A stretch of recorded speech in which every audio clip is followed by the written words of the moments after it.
कपड़े धोने वाली बहू। शादी के पहले से ही विभा को कपड़े धोने का बड़ा शौक था। कभी नल के नीचे तो कभी तालाब के पास। अरे मेरी नीली वाली लुंगी नहीं दिख रही है। विभा की अम्मा, कहाँ रखी है लुंगी? अरे वो तो विभा ने परसों ही धोकर रखी थी आपकी अलमारी में, देखो वहीं होगी। वो ना मैंने आज धो दी, मुझे लगा कि गंदी हो गई होगी। अरे कैसे गंदी हो गई थी? उसे तो मैंने पहना भी नहीं। हे भगवान, इस लड़की के कपड़े धोने की आदत से परेशान हो गया हूँ मैं। जितना तो घर में राशन नहीं आता, उससे कहीं ज्यादा डिटर्जेंट पाउडर का खर्चा है। इसकी शादी करवा दो, शादी जाए अपने घर में ही करे काम, फिर चाहे घर के कपड़े धोने हो या पूरे गांव के। हाँ ठीक बोल रही हूँ, देखता हूँ मैं कोई लड़का। वो दिन भी आ जाता है जब विभा को देखने लड़के वाले आ जाते हैं। लड़की मुझे अच्छी लगी। होने वाली सास कहती है, बेटी अगर कुछ पूछना है तो पूछ लो। वैसे तो हमारी लड़की बहुत ही शर्मीली है, जो बोल दो वो मान लेती है, इसे क्या पूछना होगा। अरे कैसी बात कर रही हो माँ, मुझे इन लोगों के घर रहना है, सवाल तो कई है। हाँ हाँ बेटा, पूछ लो ना, क्या पूछना है। आप लोगों के घर कपड़े कौन धोता है? सास का मुंह बन जाता है। देखो, अगर तुम ये कहना चाहती हो कि तुम्हें कपड़े धोने नहीं आते तो सुन लो, कपड़े मैं ही धोती हूँ, लेकिन तुम्हारे आ जाने के बाद मैं रुमाल तक नहीं धोऊंगी। अरे चुप रहना भाग्यवान, बहू बेचारी घर आई नहीं, उसे डराना शुरू कर दिया। वो क्या है ना बिटिया, अभी तक तो ये कल्लू की माँ ही धोती थी, लेकिन अब तुम्हारे पापा तो दहेज में वॉशिंग मशीन देंगे ही।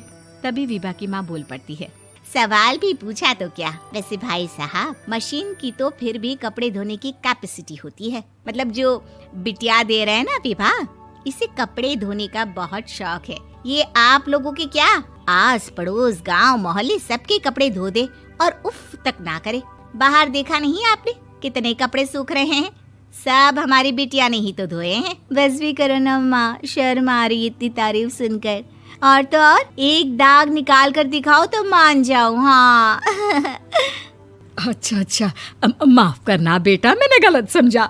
हमें तो रिश्ता बहुत पसंद है। और ऐसे जुड़ जाता है रिश्ता कपड़े धोने का शौक रखने वाली विभा का। उसकी शादी हो जाती है कोयला फैक्ट्री में काम करने वाले कल्लू के साथ। शादी के बाद अचानक विभा चिल्लाती हुई सास के पास आती है। सासू माँ, अरे सासू माँ कहाँ है आप? ये तो धोखा है, धोखा दिया आप लोगों ने मुझे। इसे ससुर के चक्कर के बारे में पता चल गया। अरे तो उसमें तुझे क्यों धोखा मिला है? अरे नल में पानी नहीं आता, कपड़े कैसे कब धुलेंगे? अच्छा, तू पानी नहीं आ रहा उसकी बात कर रही है। तो आपने क्या सोचा? कुछ नहीं।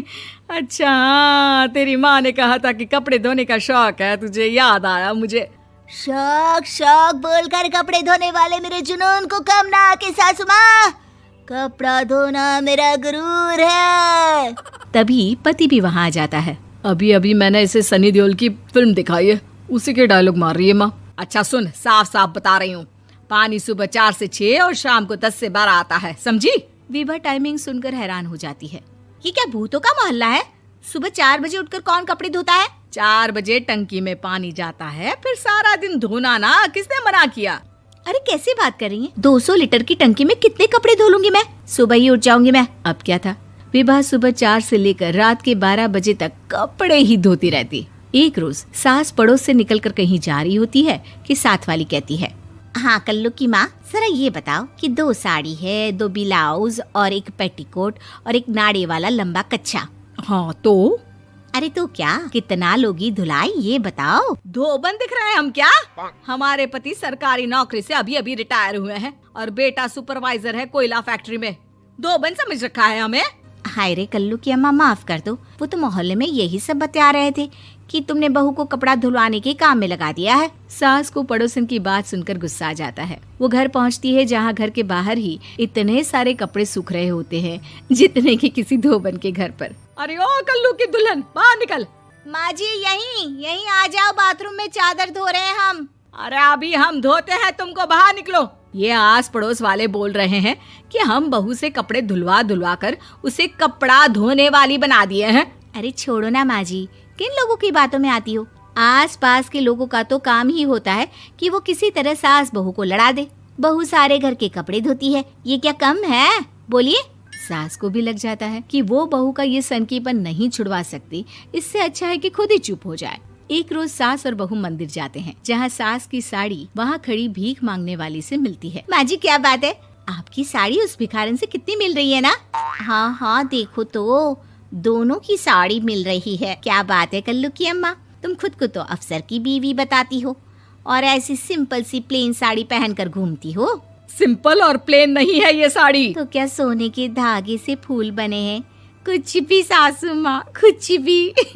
हाँ बने थे इस साड़ी में सोने के धागे से फूल। मेरे पति लेकर आए थे मद्रास से स्पेशली मेरे लिए 10,000 की। ताहे भाई साहब इस भिखारन के लिए भी सेम टू सेम साड़ी लेकर आए होंगे 10,000 की। सास उस वक्त तो कुछ नहीं कहती, लेकिन बहू के साथ घर आती है और अलमारी से एल्बम निकाल कर लाती है। ये साड़ी देख रही है, ये वही साड़ी है जिसे मैंने अभी पहना था। इस साड़ी में ये जो चमकदार फूल दिख रहे हैं ना, ये सोने के धागों से काढ़े गए हैं। लेकिन तू लोकल वॉशिंग मशीन ब्रश से घिस घिस कर सारे फूलों को निकाल कर साड़ी प्लेन कर दी। मुझे माफ कर दीजिए सासू माँ। और तो और, जब मैंने तुझे तेरी गलती के लिए कुछ नहीं कहा, लेकिन तूने तो सबके सामने मेरा मजाक ही बना दिया। क्यों? बहू को समझ में आ जाता है कि अब से उसका कपड़े धोना बंद।